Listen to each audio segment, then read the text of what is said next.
स्थानिक परप्रांतीयांचा वाद उसळला आणि तब्बल 250 मोबाईल दुकानं बंद राहून लाखोंची उलाढाल ठप्प झाल्याचा प्रकार नाशिकमध्ये समोर आला. नाशिक शहरातील MG रोडवर साधारण 250च्या आसपास मोबाईल रिपेअर, स्पेअर पार्ट आणि नवीन मोबाईल विक्रेते यांची दुकानं आहेत. यांच्यामध्ये मंगळवारी सकाळी अचानक स्थानिक आणि परप्रांतीय असा वाद उसळला.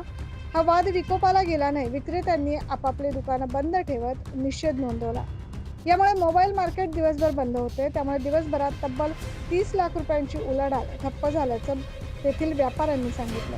राजस्थानी व्यापारी हे मराठी व्यापाऱ्यांकडील रिपेअरिंगची कामे करत नाहीत, त्यांना डावलतात असे स्थानिक व्यापाऱ्यांचे म्हणणे आहे. या वादात आता मनसेनं उडी घेतली आहे. तर हा प्रकार काल नव्हता घडला.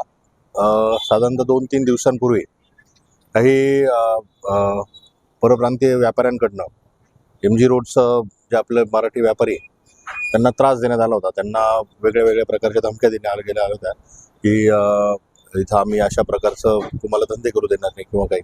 आणि त्या संबंधित लोकांनी ज्यावेळेस महाराष्ट्र नवनिर्माण सेनेच्या सर्व पदाधिकाऱ्यांची भेट घेतली, तर परवा आम्ही त्या ठिकाणी जाऊन आलो. त्या सर्व व्यापाऱ्यांना भेटलो आणि त्या व्यापाऱ्यांना भेटल्यानंतर आम्ही त्यांना सांगितलं की तुम्ही इथं व्यापार करायचा असेल तर करा, परंतु इथं मराठी माणसावर कुठल्याही प्रकारचा अन्याय होता कामा नये. आणि त्यांनी सुद्धा त्याला सामंजस्याची भूमिका घेऊन त्यांनी आम्हाला त्या दिवशी हुकार कळवला. परंतु काल त्यांनी दुकानं बंद केले आणि आज सुद्धा आम्ही ऐकतो, परंतु ते लोक आज सुद्धा आमच्या संपर्कात आहे. त्यांनी आम्हाला संपर्क केला आहे आणि अशी कुठल्याही प्रकारची नाराजी न व्यक्त करता त्यांनी सांगितलं की आम्ही याच्यातनं आपण एक यशस्वी मार्ग काढू.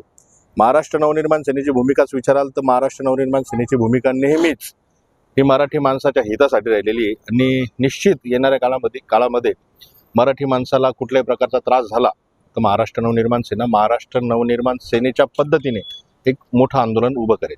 या वादाला तोंड फुटून आता वाद विकोपाला गेल्याने तात्काळ सरकारवाडा पोलिसांनी वेळीच घटनास्थळी धाव घेतली आणि परिसरात शांतता पसरली. सलग दुसऱ्या दिवशीही दुकानं बंद असल्यामुळे किरकोळ खरेदीसाठी आलेल्या ग्राहकांना वस्तू न मिळाल्याने त्यांना माघारी फिरावं लागलं. न्यूज महाराष्ट्रासाठी प्रतिनिधी अजीज सय्यद.